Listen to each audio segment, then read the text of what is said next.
Good evening, I'm Sarah Sapsanama. Let's begin with the headlines of the hour. Farmers bear the brunt of below-par seeds, urge for compensations for low-quality corn seeds. Government puts the blame on weather. Operator of Sharda Distillery released on bail, ignoring the directive issued by Prime Minister. Concerned department lacks data on tax evasion cases. At least 29 killed in a fire in a nightclub in Istanbul, Turkey. 5 people arrested in connection with the case as investigations continue.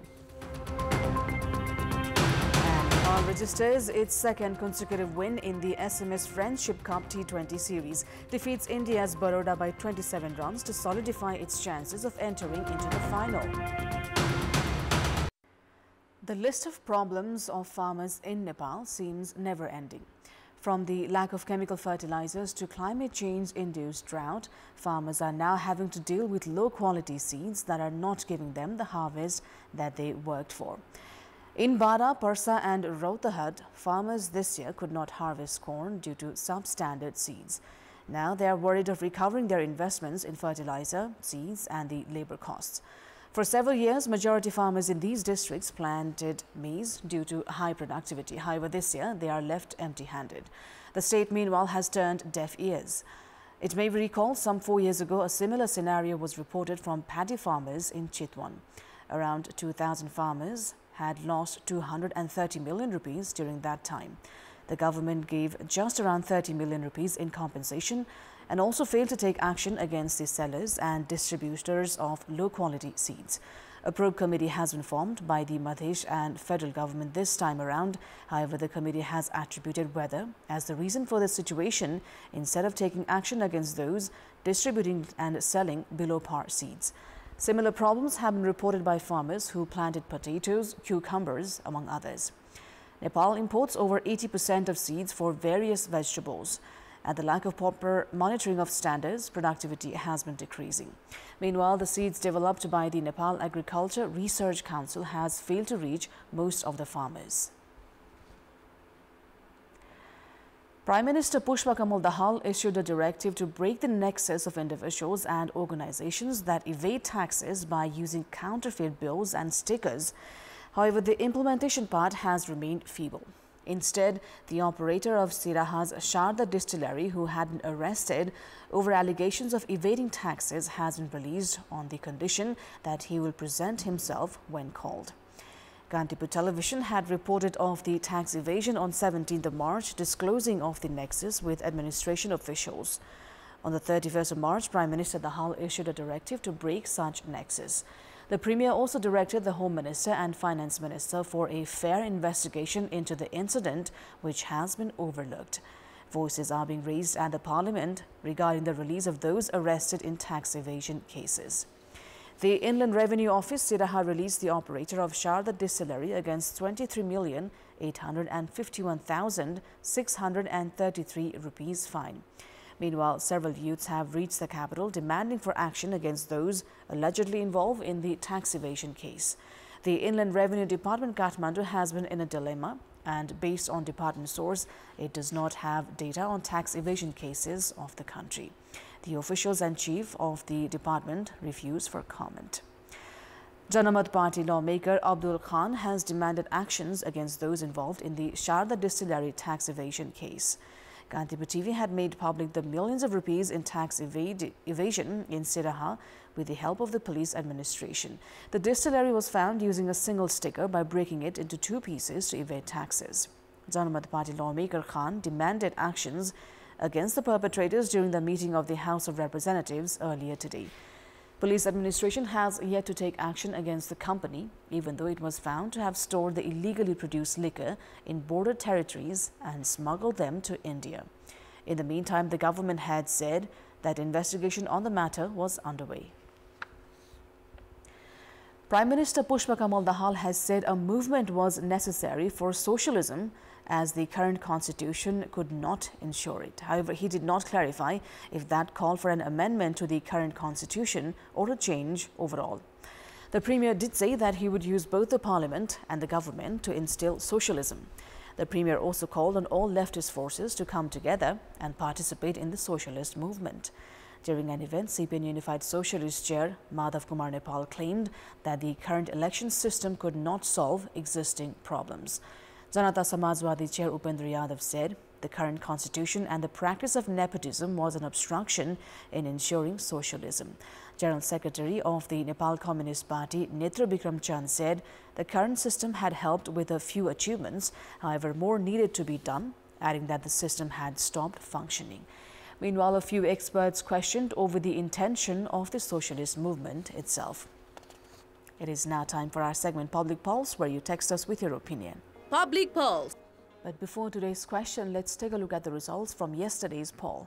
Yesterday, we asked you what must be prioritized by Nepal for the upcoming investment summit. 49% voted for option A, policy level improvement, 7% for B, countries by credit rating, and 44% for C, investors' confidence. And here's today's question. Why do you think the Prime Minister's directives on tax evasion not been implemented?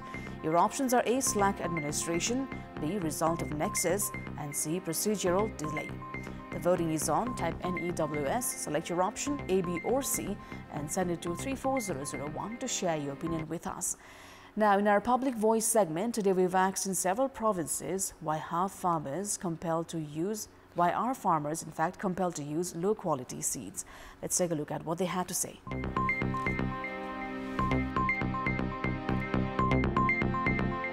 बजारमा बिउ duplication भएको हुँदा बजार यो उत्पादनमा कमी भएको र मकैमा गेडा नलाग्ने थोतो बस्ने यस्तो खालको समस्या आएको माटोको उर्वरा शक्ति हरायो रासायनिक मलहरू धेरै युज भएको कारणले गर्दा पानी छैन हेर्नुस् आकाशको भर छ आकाशको भरमा केही पनि हुँदैन सुखा लाग्छ अलिअलि भएको मरिहाल्छ बोटै किसान हुँ तर किसान भएर पनि सबै थोक मिलाउन हामीले पनि जान्दैनौँ विषादीहरू पनि विज्ञहरूको सल्लाह सुझाव बेगारै उनीहरू आफ्नै खुसीले लगेर जताभावी जति पाउँछ त्यति नै प्रयोग गर्न थाले त्यसो गरेपछि 1 साल भयो होला 2 साल भयो 3 साल भयो 4 साल देखिनको चाहिँ त्यो समस्या आउन थालेको यहाँ समय भन्दा अगावै या समय भन्दा पछाडी नै बिउ रोप्दिन्छ कि मेन समस्या यहाँ किसानको चेतनाको कमी छ बिउ राम्रो किसानले पाउँदैन खाद पनि पाउँदैन मल पनि पाउँदैन टाइममा पानीको पनि अभाव हुन्छ गुणस्तरीय गुणात्मक बिउ ल्याउन नसक्नुको समस्या बियालाई चाहिँ सुरक्षित राख्ने खालको विधि पद्धतिहरू पनि हामीलाई थाहा नभएको विषयले गर्दा पनि मकैमा उर्वरा कम हुने हाम्रोतिर बिहे राम्रो पाइदैन गाउँघरकै बिहे हुन्छ अनि त्यही भएर त्यति राम्रो फल्दैन त्यो युरिया प्रयोग गर्ने त्यो कारणले हाम्रो मकैको धानको सबै खेती कमजोर भइसकेको छ रासायनिक मल त्यति मिल्दैन त्यही भएर पनि मकैहरू त्यस्तो राम्रो उत्पादन हुन सकिरहेको छैन तराईतिर धेरै पानी नपरेकोले त्यो समस्या पनि आउँछ हाम्रो जग्गाको चाहिँ माटोको कमी कमजोरी छ कि रैथाने बाली प्रयोग नगरिकन यो उन्नत जातको र यो हाइब्रिड जुन भित्रियो त्यसले गर्दा हामी किसानहरूलाई बेसरी मर्का परेको छ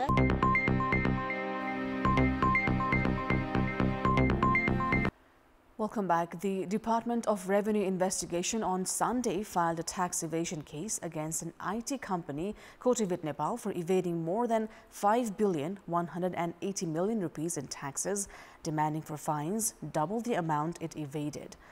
The department claims the company had leaked government revenue as it transferred ownerships in several occasions.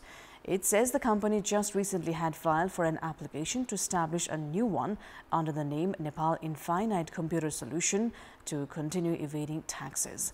An application has been filed at the company registrar's office to scrap Kotivit's latest application.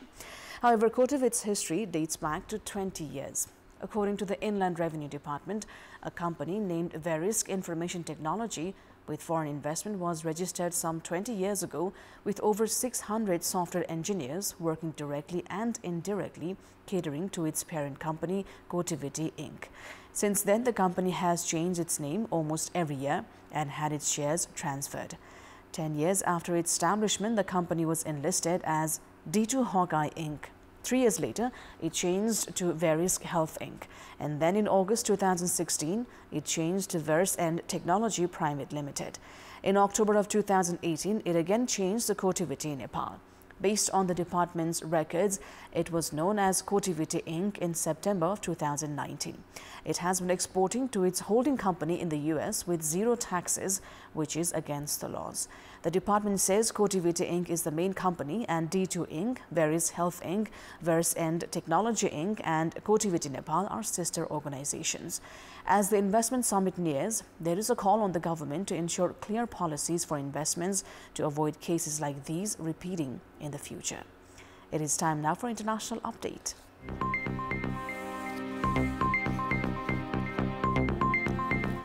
At least 29 people have been killed in a fire in a nightclub in Turkey, Istanbul. The club in the basement of a high-rise building in Istanbul was closed and undergoing renovations during the day. Speaking to the media, Istanbul Governor David Gül said the cause of the fire was not yet clear. Gül added that the victims of the fire were employees, but it is not clear whether they were contractors or employees of the nightclub. He added that investigations were ongoing. The mayor of Istanbul, Ekrem İmamoğlu, offered his condolences on social media.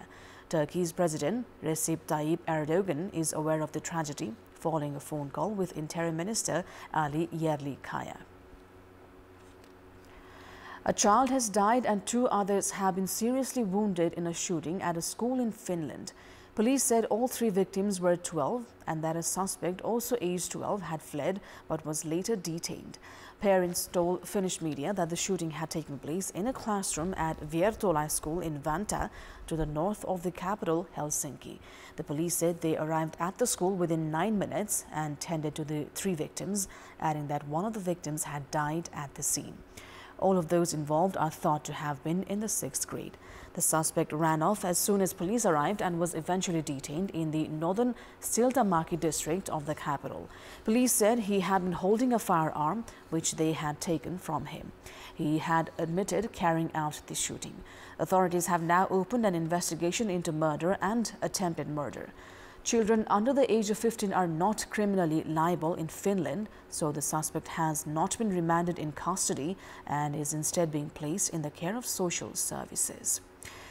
US-based aid group World Central Kitchen has confirmed that 7 staff members were killed in a targeted attack by Israeli military and called on to stop the indiscriminate killing in Gaza. Israeli attacks on Gaza since October 7. In the wake of the incident, Israeli Prime Minister Benjamin Netanyahu has said the Israeli forces unintentionally hit people in Gaza. It is time now for another short break. We'll be right back. Welcome back. It's time now for Sports Update. Sports News. Nepal has registered its 2nd consecutive win at the SMS Friendship Cup T20 series. In today's match, Nepal defeated India's Baroda by 27 runs to solidify its chances of progressing to the final round. And that is all for the moment. Thank you for watching. Good night.